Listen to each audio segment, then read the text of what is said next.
Welcome viewers, but please remember to keep your camera and audio off throughout. And do please also remember to ask questions via the chat function. Welcome everyone to our Meet the Finalists webinar. It's the last in the series and we're delighted that it's forming part of the 3-day All Wales AHP Festival of Innovation, culminating in the awards ceremony on Friday. And of course it's AHP Day, a chance for AHPs to come together and celebrate, so very well timed. I'm Alison Dunn, Joint Managing Director of Chamberlain Dunn, the creators and organisers of the Advancing Healthcare Awards for allied health professionals, healthcare scientists, and those that work alongside them in support roles. For the past 15 years, the awards have done their bit to highlight the often overlooked contribution of these health professionals to prevention, diagnosis, treatment, recovery, and rehab. Well, we should by now, of course, have revealed our 2020 winners way back in March. But the waiting's almost over because that's now going to happen in a virtual ceremony on Friday. And if you've not signed up for it, make sure you do. It'll be a nice hour, a fun hour or two. Well, it certainly seems an age since that day in London in February when we did the judging. But the gap has given us a chance to find out more about our finalists, to see what's been happening to them during the COVID months and see how the world now looks for them. The gap's also given us the chance to recognise and reward the incredible work that AHPs and healthcare scientists have done during the COVID months. And our esteemed gallery has got over 200 nominations from individuals and teams who've risen to the COVID challenge, often moving into roles and settings that are very, very far from their normal work.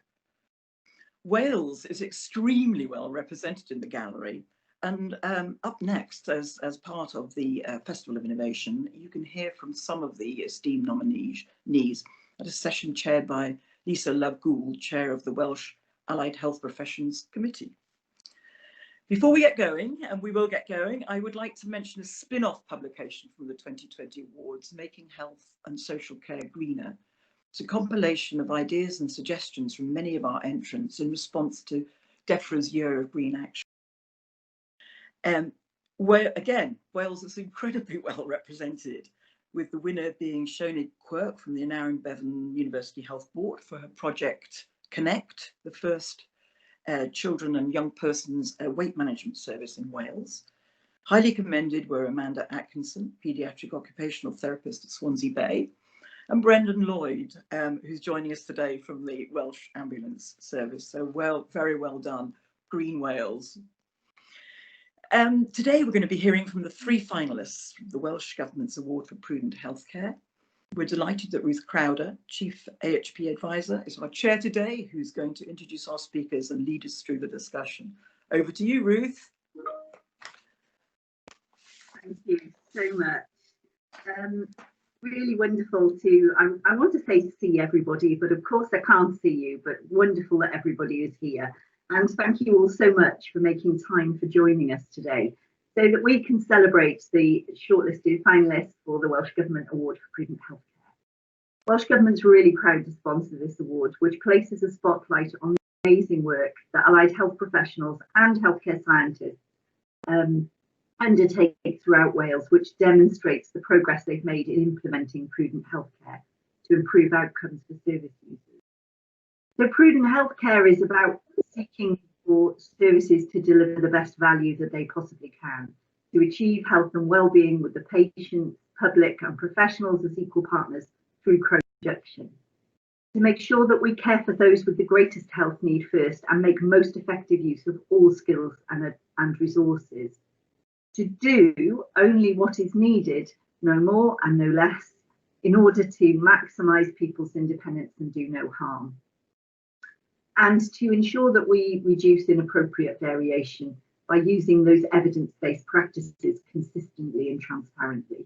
And that really is at the heart of value-based healthcare, and the award is looking to recognise high-value services which demonstrate the effective use of all of those resources to improve outcomes. I think, I'm sure I speak on behalf of all the judges that our submissions were really strong.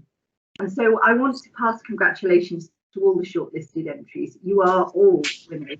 And more importantly, your citizens receiving these amazing services are winners too. And of course, what we'd now like to see is that that excellence being presented today and the evidence that underpins it influences how all services across Wales are delivered. So it gives me great pleasure to take us into our main session and to introduce to you our first shortlisted entry, which is the direct open access to podiatry, co-creation of sustainable patient-centred care and optimal public health outcomes. And that is David Hughes, Clinical Lead Podiatry, Orthotics, MCAS and Persistent Pain Services in Swansea Bay University Health Board, and Sally Bloomfield, Head of Podiatry, Orthotics, MCAS and Persistent Pain Services, also Swansea University Health Board. Sorry, I forgot the Bay, Swansea Bay University Health Board.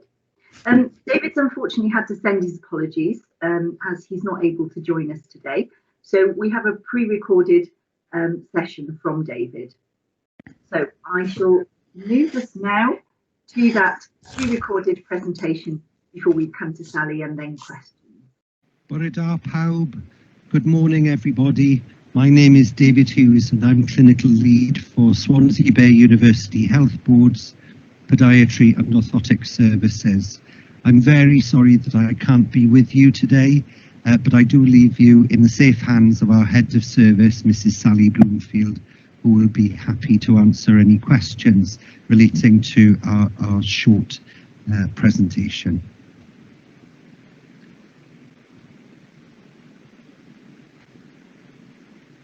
Historic referral processes, such as those that remain in many other services across the country, can't always be reconciled with the principles of prudent healthcare. Through these historic referral processes are barriers to public and professions working as equal partners in care. Paper referrals from healthcare professionals, predominantly GPs, illustrated to us paternalistic one-way transactions, resulting in high levels of patient passivity and dependency, which contributed to failure to attend rates of above 10%. 42% of our referrals received from healthcare professionals lacked the requisite information. Unless urgent need could be identified, routine waits from referral to treatment was 14 weeks. Inability to effectively identify greatest need from the referral became increasingly harmful as demand was increased by 40% annually. Increasing waiting times and delays in meaningful assessment and treatment prevented patients being seen when they needed us most. And the impact being preventable deteriorations, more severe symptoms on presentation, later presentation, and poorer prognosis. Evaluation of the historic models highlighted significant waste and harm across services. Prior attendance with others, including GPs and hospital services, was unnecessary and often led to unnecessary and potentially harmful interventions, including the prescription of antibiotics and analgesics. Care was not always patient-centred and took a more one-size-fits-all approach in response to clinical risk factors. Historic models ignored the contributions that patients and carers can make to achieving optimal outcomes and failed to acknowledge the real risks associated with patient ambivalence to self-management. Need was therefore over and underestimated, resulting in waste and potential harm. Variation in practice was commonplace, often misinterpreted as clinical autonomy. Practice was not always evidence-based, and we did not effectively learn lessons from the past always. Root cause analysis of our lower limb crises helped us to identify the contributory factors which within our gift to prevent. There was a lack of role congruence across the organisation and services within the pathways. Understanding of the service and podiatry scope was translated into inequitable access for our resident population. There was a significant variation in the level of focus placed on upstream prevention, and there was a paucity in structured evidence-based approaches to increasing the knowledge, the skill, importance and confidence to prevent illness and promote wellness. There was a growing incidence of conditions, such conditions as diabetes, lower limb and cardiovascular crises, major amputations, heart attacks, strokes and death. This steered and steers our focus on reactive rather than proactive service delivery. A PDSA methodology was used at 5 distinct phases over the last 15 years. At phase 1, triaging of all paper referrals by telephone. Phase 2, learning lessons from phase 1, informing the development of a telephone assessment tool. At phase 3, there was stakeholder engagement and marketing of a direct open access telephone assessment service in place of paper referral. Phase 4, the capacity released from the implementation of our telephone assessment model enabled rollout of a direct access walk-in model within existing resources. Phase 5 has focused on Prudent 4, reducing waste in practice through workforce and pathway development in key areas such as co-production, self-management support, and embedding making every contact count within the existing infrastructure. The development of a pre-consultation questionnaire has provided us with a vehicle for embedding the training in identifying what matters to our patients at the earliest opportunity. The questionnaires enable us to scale what is important to our patients and how confident and important it is for them to achieve that throughout their journey. A multidisciplinary root cause analysis of every major amputation undertaken in Swansea Bay Health Board during 2015 provided us with the evidence base to develop a limit risk pathway and training programme for the entire workforce. And more recent developments include a standardised approach to cardiovascular risk identification and modification.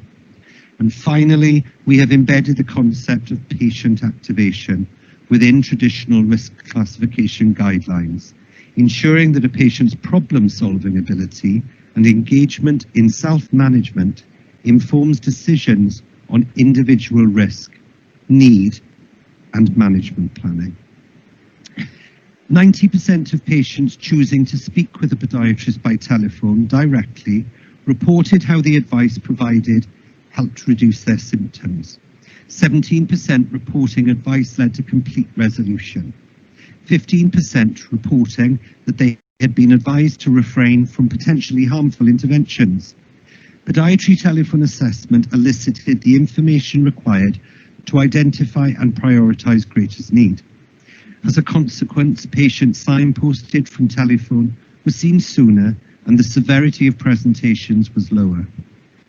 Discharge of telephone assessment released clinical capacity to reduce waiting times, and patients signposted to clinic following telephone assessment were much more likely to attend. We were able to analyse demand and referral activity robustly, working with referrers to address reasons why their patients were less likely to contact podiatry directly themselves. Sharing this learning with our GP colleagues has resulted in more effective signposting to podiatry without prior GP contact. As a direct impact of co-production and self-management support, we are able to demonstrate an increase in patient-reported importance and confidence to engage as equal partners in the management plan.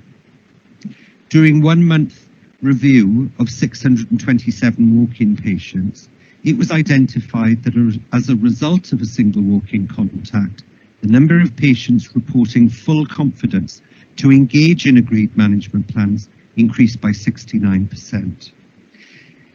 In line with the literature, we found during our root cause analysis that 87% of the major amputations undertaken in our health board in 2015 may have been preventable, with 49% lacking follow-up and low patient activation and engagement in the management plan in 46%.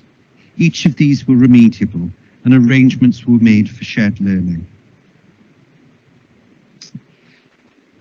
100% of multidisciplinary delegates from across the workforce during our limit risk presentations and training days has reported an increased knowledge, skill, importance and confidence to embed the pathway in existing infrastructures to facilitate the earlier identification and intervention of vascular disease across the workforce. It is too late to help some of those who have already developed limb-threatening levels of disease, and it's therefore too soon to demonstrate a significant reduction in amputation rates because of this pathway. It is fully anticipated, however, that the earlier treatments and direct open access to them and the improved self-management support which is now available to our resident population will secure this for future generations. Making every contact count training has been fully embedded within the model. As a result, we're able to demonstrate a positive impact on lifestyles. In a 12-month review of 2,908 patients, we were able to demonstrate that nearly 14% of our walk-in patients gave up smoking, 10% adopted a healthier diet and exercise, and 15% became fully up to date with immunisations.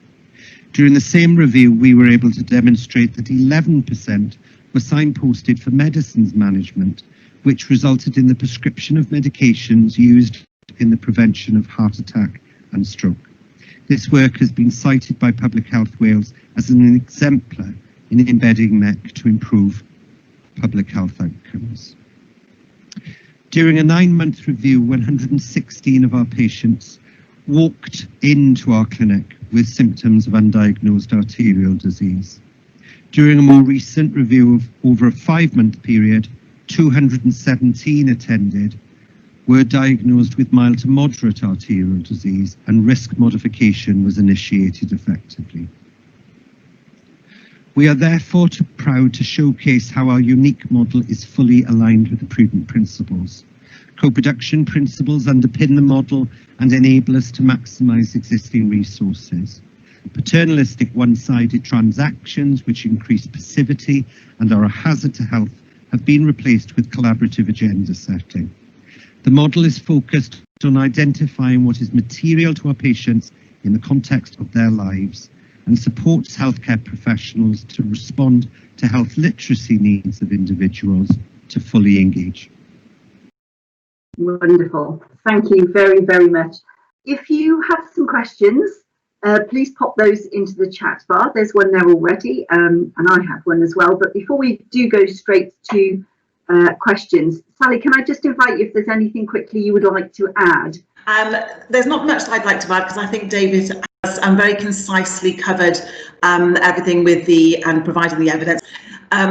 What I would say is possibly just to add that during the COVID pandemic, obviously there have been some changes and we have had to reduce the number of face-to-face contacts that we've been able to see as walk-ins. But what I would say is because the Podiatry Direct, the telephone assessment model, was so well established, we've been able to very easily go over to a very sleek virtual model to assess our patients over the telephone. And just to say that one further development that David is looking at the moment, which is quite interesting, is during COVID, is the use of QR codes. So basically a patient can actually arrive at our walk-in site and scan their QR codes. They can answer a few questions on their COVID status, and then they can wait in the car park until they're called. So despite the COVID pandemic, David has come up with a plan to allow us to actually continue walk-in when we can get that developed. But apart from that, I'll just wait for any questions, Ruth, unless there's anything else. Marvellous. Thank you very much, Sally. I guess this question really from me then. These outcomes are quite incredible. In terms of rolling out Prudent healthcare, what do you think might be the key lesson for other services in order to successfully implement this model? Okay, the main thing that I would say is staff knowledge and skills. It's taken us quite a while, okay, to completely kind of change the way that we think. With David mentioned, you know, we are very much in a paternalistic model of care, where we feel that we should do to the patient. As an AHP in a therapy service, we are better at not doing that than the traditional medical model. But I think it took a little while and a little bit of patience to ensure that the team were very confident themselves on how they could actually activate their patients. We had to activate the staff first, and that wasn't a quick fix. And then the other thing in regard to MEC, which I can see there is a question, oh, it's from you, Ruth, about the 14%. That, again, that was confidence in the team and making sure that there was no barriers to how we would actually implement MEC, because for me that's one of the biggest successes, that we've been able to implement MEC within a normal consultation period and have such fantastic results with the smoking cessation, and particularly now with immunisations being particularly important. And the other thing with that, we were also able to react to, for example, like the meningitis within student populations. So we were able to react to the public health messages that were coming out and include those into MEC. So in summary, it's ensuring that your team are activated, and that means they have the skills, knowledge and the confidence to be able to implement those two models. Lovely. And we have one further question in the bar, which just about had time for. So reflecting on the increase in usage of digital technologies as a result of the COVID-19 pandemic, do you think you'll be keeping, I think is the question, to make use of any of those in the model in the longer term? Yeah, that's quite an interesting question, because I would, before COVID came, I would have said we would never ever change the walk-in model because it is so very, very successful. But we have embraced medical technology. We've still got a lot of work to do, and we are using Attend Anywhere. What we're doing is we're giving our patients the option. Would they like Attend Anywhere? Or if not, because we are able to see some patients now, if they'd rather not do the Attend Anywhere, we can offer the face-to-face. But very much, I think we've always known there's a place for technology, but I think the pandemic has actually quickened our thinking up, and we are definitely going to use Attend Anywhere or something similar as part of our model going forwards. That's excellent. We would ask you if you would put your questions in the bar. However, I'm just going to be very naughty here. Chris, if you have a quick question, do feel free to ask it, and then we'll move on to our second shortlisted entry. Oh, sorry, Ruth, I wasn't on when you read out the rules. I only just joined. I didn't realise you were asking for questions there. Apologies. No and mine problem. was a comment. Mine was a comment. I think with the legislation changing around smoking, I think how podiatry has embraced making any contact count, and particularly in smoking cessation, are there some key learning for other services? And you did say around staff confidence and activation. So are there, what would be your key messages for getting your teams to embrace this? Because people do see this as quite disconcerting, because of the challenge element of this with patients. And I'm just wondering if you've got any feedback, particularly on that, in bearing in mind the legislation coming in very shortly. And just a quick answer if you can, Sally. Yes, and that was probably the trickiest one of all, Chris, was the smoking cessation. Also, healthy eating can be another tricky one, because we do have to deal with patients' weight, and that can be a delicate subject. I think it's all about how it's done, and it's literally, it's not, again, it's not paternalistic. It's about helping people to be able to help themselves and just starting that conversation. And it shouldn't be, antagonistic. It's not, you should stop smoking. It's how you actually deliver that message. And again, the team have, over the time, they've learned how to present that message. And it's all about helping somebody to help themselves and not telling them what to do. Thank you, Sally. That's excellent. There is another question in the bar, which we won't have time to come to, I'm sure Ellie would like to put that in there, great, but otherwise we will pick up the answers for access later on. So we're going to move on to this entry, which is Swansea Bay University Health Speech and Language Therapy Preventative Pathway Submission statement. And I'm very pleased to welcome Lisa Chess, Head of Speech and Language Therapy, and Sue Steele, Professional Lead for the Paediatric Speech Language Therapy Services in Swansea Bay University Health Board. So I will hand over to whichever one of you is starting. Hello. Hi. So you're able to see us. I've got the presentation that I can share and use that as a reference point if everyone is happy with that. Can you see the presentation? Mm-hmm. Yeah. Okay, so if I go to the slideshow. Oh, okay. So, do you want me to introduce? Shall I introduce? Right. Okay. So I'm sorry. I should have introduced when we were both on the screen. Perhaps we can jump in at the end and do the introductions. I'm Sue Coziel. So I was. You saw me briefly on the screen. So you can. So I'll move into our presentation. So this is we called it the preventative pathway, but really it was. Something that grew out of a piece of work that we started to do in 2018. It was sort of rooted into, well, you can see the slide there. So to enable people to live well in their community, speech, language and communication skills are absolutely vital. They're fundamental, they impact on everything, ability to learn, develop friendships, life chances and social mobility. So knowledge and skills need to be embedded in their communities and closer to home. And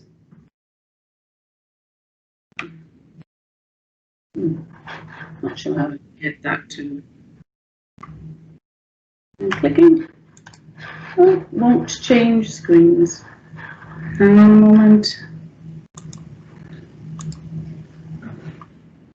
Sorry. Oh, right there. So children who've got positive experiences in their early years are more likely to achieve a better standard of living, have good jobs, look after the environment, and contribute to safer and more prosperous communities.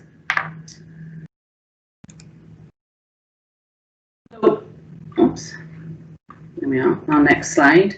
So our preschool speech and language therapy team were a team of 11 therapists serving a population of about 20,000 preschool children. So we've got the whole range there of needs, and so we had emerging needs, complex needs, dysphagia, children with transient difficulties, and children then with more persistent speech disorders and language disorders. We were faced with, we had a process which was very paper-based and time-heavy, really. So a paper-based referral would come in from a professional.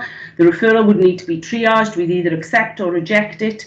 We would then send a partial booking letter. The parent would be prompted to ring in. Then they would be offered an appointment. They had a 14-week countdown, and then we'd go into offering an appointment with a case history, a clinical assessment. We then liaise back to the referrer, write a written report, and then the child will be put on the waiting list for therapy. So back in 2018, there was a huge concern because we had increasing referral numbers and this pressure of the 14-week target. And we were stuck in a hamster wheel, really, of refer, triage, assess, refer, triage, assess. We were just constantly under pressure from our admin team asking us for additional assessment appointments for us to meet our targets. So what we did was we looked at the outcomes of all the initial assessment appointments for that period in 2018, and all the therapists were maintaining that all the initial assessment, all the referrals were absolutely appropriate because they've been triaged, and a specialist initial assessment will probably take about 2 to 3 hours when you factor in all the elements that you have to do with it, the case history, the session with the child, the liaison, the report, everything else. And then what we found was that half of the children didn't really need ongoing therapy. They benefited from advice, but they weren't being escalated on to requiring therapy. So we thought, right, these were our outcomes. So from January to March 2018, we tracked the outcomes of assessment, and approximately 49% of them were closed. and 51% were the ones that then were escalated on to requiring some sort of form of intervention. So we worked out that if we changed the model slightly, if we factored in all the triage time, all the initial assessment time, report writing time, if we targeted this into a slightly different sort of advice-based model, we could save approximately 33% time, and then we would be able to redistribute this resource elsewhere, which is what we did. So rather than having a service based on eligibility criteria where you're accepting and rejecting, because at the end of the day, if a parent and a professional are concerned enough to be bothered to write and complete a referral, a referral application, they're asking for some sort of form of advice and support. So rather than us, even, I had therapists saying to me, oh, well, I triage really hard. And I thought, well, I don't know if we really want to triage hard, because what are we saying to the parents? That your concerns are not worth our consideration or our advice?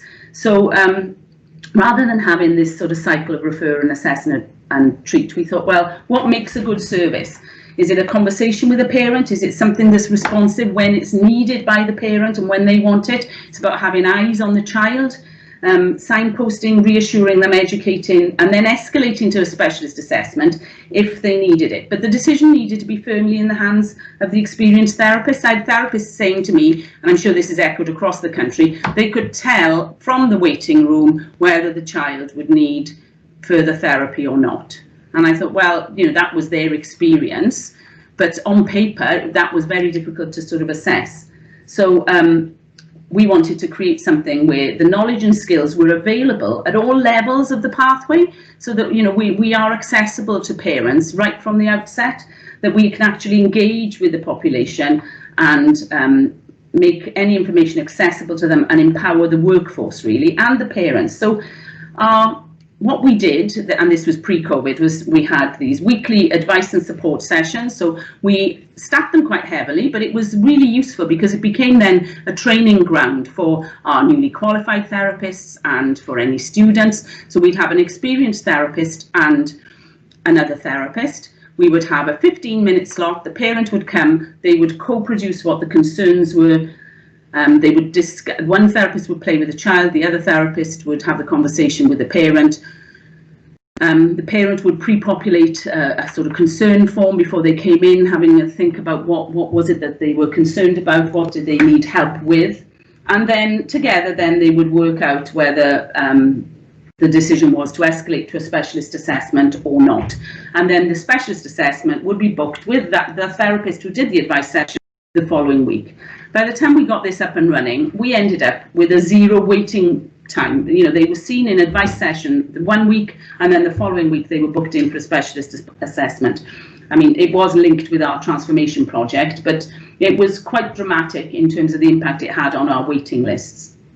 And so by redistributing the resource, it improved the waiting times. The feedback we were getting was really sort of positive from all the families, and the staff were really enjoying working together, and job satisfaction increased. I did a few of these advice clinics, and the buzz after having a morning where you saw 8 families come in and out, and you'd done something with the sort of whole session, really. So our pathway was really about the therapist policing their own referral boundaries, not being we were responsible for our own referral boundary and trying to do much more sort of upriver stuff, and it's allowed us to put some more resource really into pre-referral activities.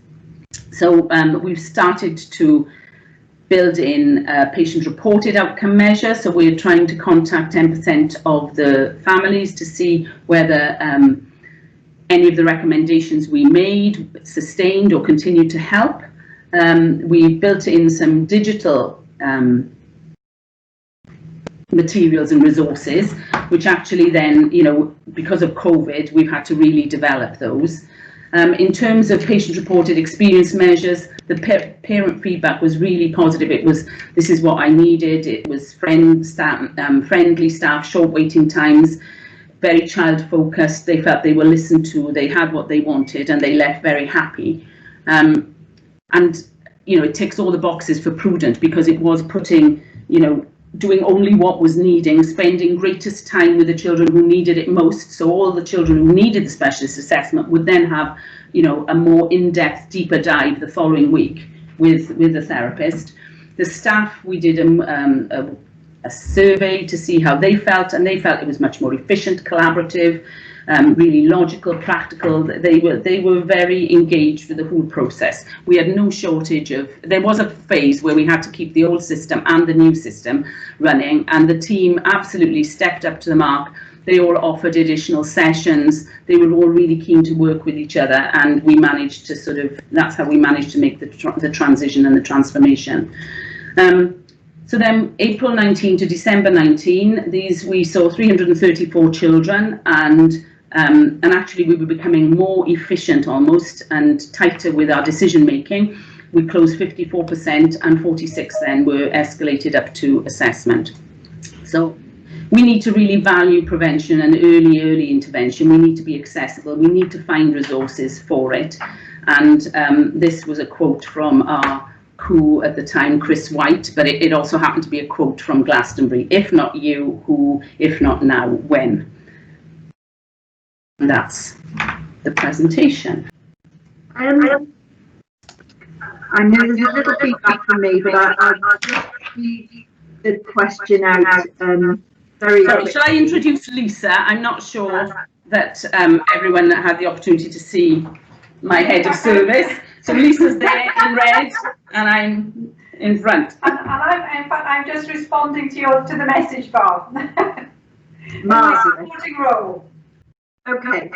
So one of the questions there is: are your staff trained in care aims? It sounds very sensitive to the "what matters to you" conversation. Yes. So in 2014, our previous head of service, we were on a bit of a journey. I think. We had lean workshops in 2015, we were all trained in clinical reasoning, and then 2016, the department were trained in care aims. Because of staff turnover, the percentages have dropped off, but there was significant buy-in, and it was highlighted in all our team meetings at the time. So yes, it was very much at the forefront of influencing a lot of our decisions, really. And it's a model we continue to use as part of the induction for any new starters. They all receive some training in advanced clinical decision making and the caring principles. So it's a core theme that runs through all of our department. Wonderful, thank you. What do you think is the key lesson that would help other services implement this approach? I think for me, because I'm a doer, you've just got to do it. You can't wait for I'm going to say something now, thinking, you can't wait for everything to be perfect, to have all the, we were under pressure with all the lists, and it was a case of having a leap of faith and thinking, well, let's just start it. So I just floated it with the team. We did have a PDSA, which we circulated, which we stuck to over that 3-month period. But I thought, well, we just got to get on with it, really. And the team were keen for change, and we're on board with it. And actually now, post-COVID, it actually future-proofed us quite significantly, because as we became enabled digitally, we, instead of having these sort of advice sessions where in a clinical, we've now got these advice sessions being delivered virtually, so therapists are doing them from home. We've got enough capacity for them, the same model is there, the same questions, that there's a quick sort of, so it's our default mechanism really for the preschool service to have this conversation with a parent. They can do it in their lunch hour now on Attend Anywhere. They can just book in, say they want some advice, and so long as the therapist has got an opportunity to have eyes on the child. I mean, some of that is difficult. We've got parents running around the room with their phone, sort of turned the camera around to try and show us what their child is doing, and we've got to prepare the parents first so that we'll ask them to set up a play scenario so that we can observe, and then the therapist will make a decision and a judgment as to whether we need to go ahead with a more in-depth assessment. And in this sort of time now, whether we can get all the information we want, or whether we do need to go for a face-to-face. So yes, it's really, allowed us to expand it as well to nursery age children, because predominantly this was for the under 3s, but with the schools closed and without the schools doing their screening programs, we started to pick up all the concerns from nursery as well, so we were able to expand it a little more. Fantastic. Thank you both so much. I know we could talk about all of these entries for a whole hour for each one, but I'm afraid we need to move on. So thank you both. We're now going to move to our final shortlisted entry, the Welsh Ambulance Services Clinical Model. And I'm very pleased to hand over to Brendan Lloyd, Executive Medical Director, Welsh Ambulance Clinical Team in the Welsh Ambulance Services Trust. Thanks, Brendan. Thank you, Ruth. All right, I've got a presentation here. Is that showing now? It is. Excellent. Okay, thank you. So that's got the most difficult part out of the way with the the technology. Yes, so thank you very much for giving me the opportunity to present. As people will have realised, I'm not actually an AHP, but I do have the very good fortune to work with a team of amazing professionals who make up the senior clinical team at WAST, Welsh Ambulance Services. And it's this team that I've nominated for the award. And the presentation will highlight the brilliant work of the team, really demonstrating how a team of health professionals has taken advantage of the opportunities offered by our change of the clinical model to expand the entire offer provided by the paramedic profession and drive forward changes to the unscheduled care system at a national level, keeping the principles of prudent healthcare at the forefront.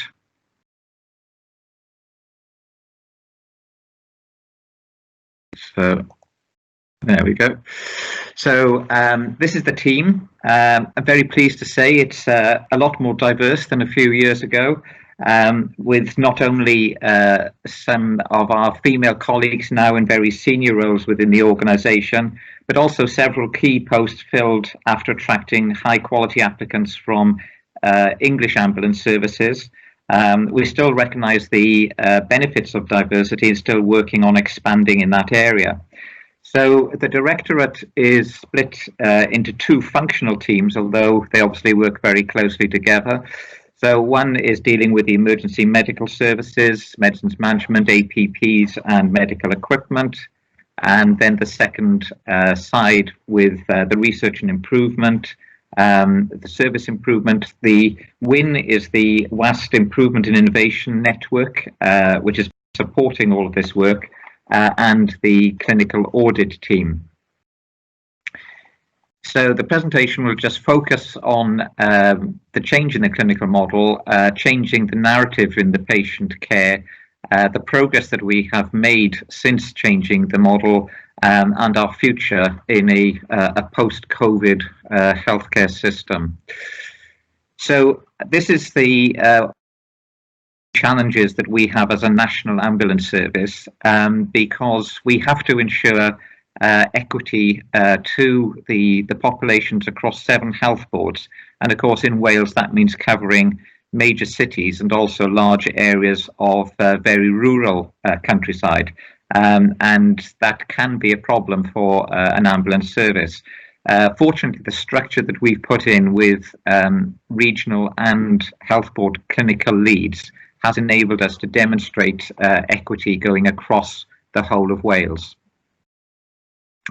So if we go back to the clinical models, this is just a reminder of what the unscheduled care system looked like in 2014, when the only measure consistently reported for WAST was the 8-minute target, despite evidence that this target had no clinical significance in the majority of red calls. And as you can imagine, these headlines coming were pretty demoralizing for our workforce.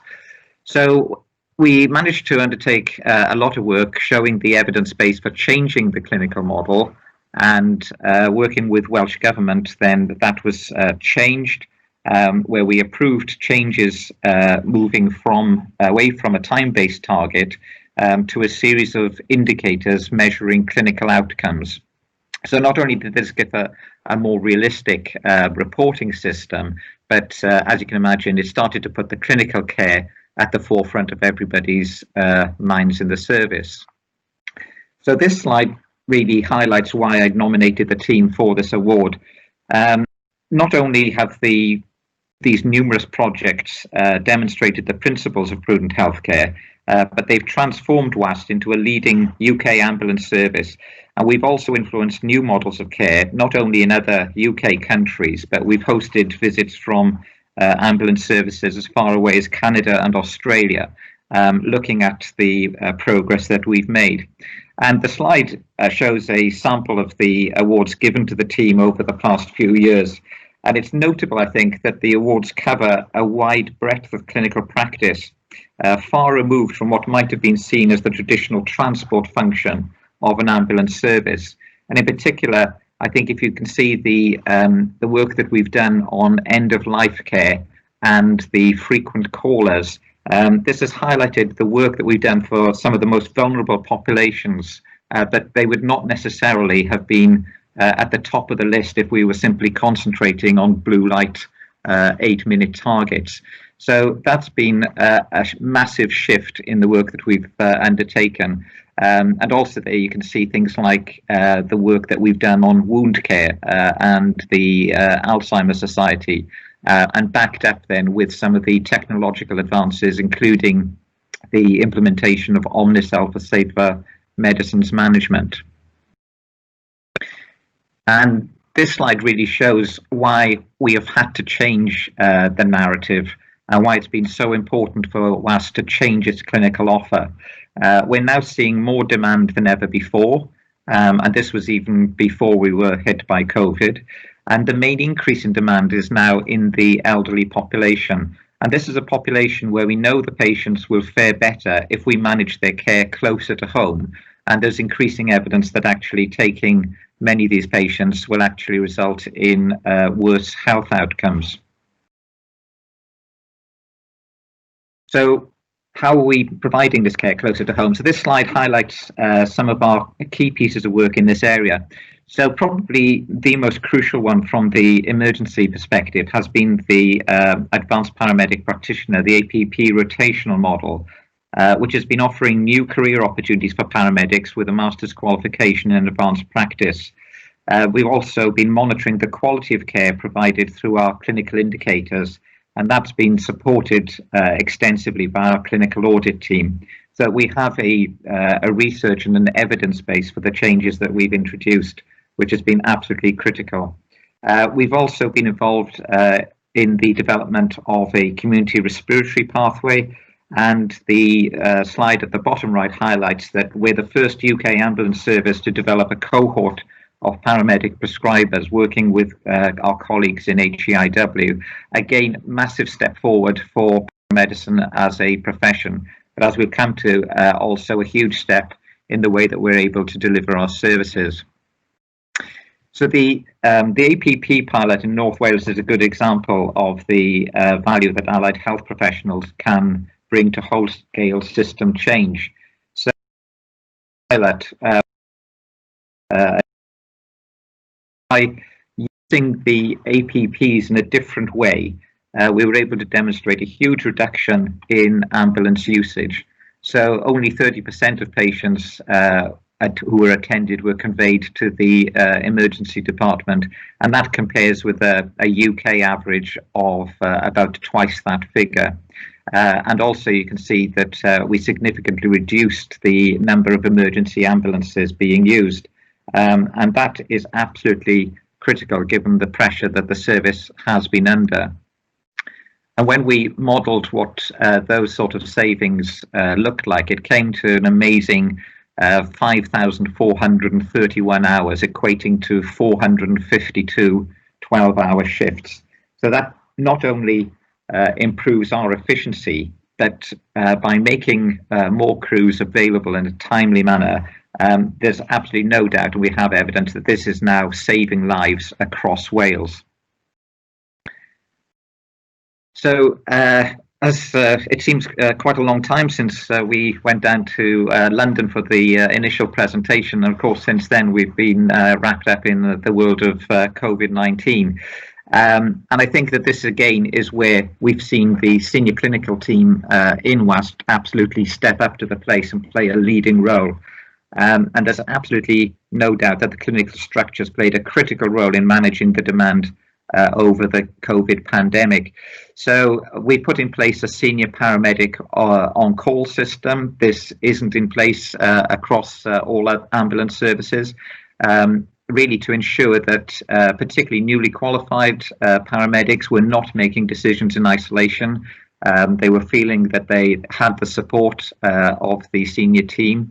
The APP rotation has been absolutely critical because particularly during shortages of staff across Wales, it's made a significant contribution not only to WAST's frontline, but also within primary care, working within GP services, and also working sessions with the GP out of hours service across Wales, undertaking a lot of the home visits and assessment. We're also the first ambulance service to really embrace Consultant Connect, which was the new service put in place with a contract through Welsh Government, whereby our paramedics can now link in and get advice directly from consultants working in their local hospitals around the pathways and whether patients should be managed at home or directed to community services or taken to ED for central assessment. We've also within WAS set up a clinical advisory cell that works, that meets weekly and has done so throughout the pandemic, ensuring that the clinical advice across the organisation has been based on the best evidence. And we've also been instrumental in developing community respiratory pathways and community palliative care pathways. And this is really based on the concept of trying to manage the patient at home wherever possible. I think one of the clear areas where we've taken a step forward is that we've now been approached at the start of developing these pathways rather than having pathways passed down to healthcare professionals, which I think traditionally has happened, has been one of the main reasons why the traditional medical model has not always demonstrated the improvements that would have been desirable. And of course, the objective with all of this is to reduce unnecessary admissions, in better care closer to home. So everyone recognises the effectiveness of good teams in healthcare, and Aristotle has been credited with the quote of the whole is better than the sum of its parts. And I think that this really sums up the effectiveness of the senior clinical team at WAST, who have shown how effective teams of professionals can work at a national level, and as a result improved health outcomes for the population of Wales. So we're very proud of the team, and thank you very much for giving me the opportunity to present. And those are just some of the names of the people that have been influential in developing this work. Thank you, Brendan. So that's excellent. I'm very conscious of time, but you know, there is a question in the sidebar from me as well about whole-scale system change, but I did specifically just want to ask, your conveyance rate is quite significant with the APPs. What do you think it is that gives the APPs the confidence to leave someone at home? And just for other colleagues on the call as well, just to flag, what is it about the integration with other services? I fully understand the internal support that you give to APPs, but if you could just flag what it is that might be about the link with other services to help colleagues understand, that would be great. What can they do to help?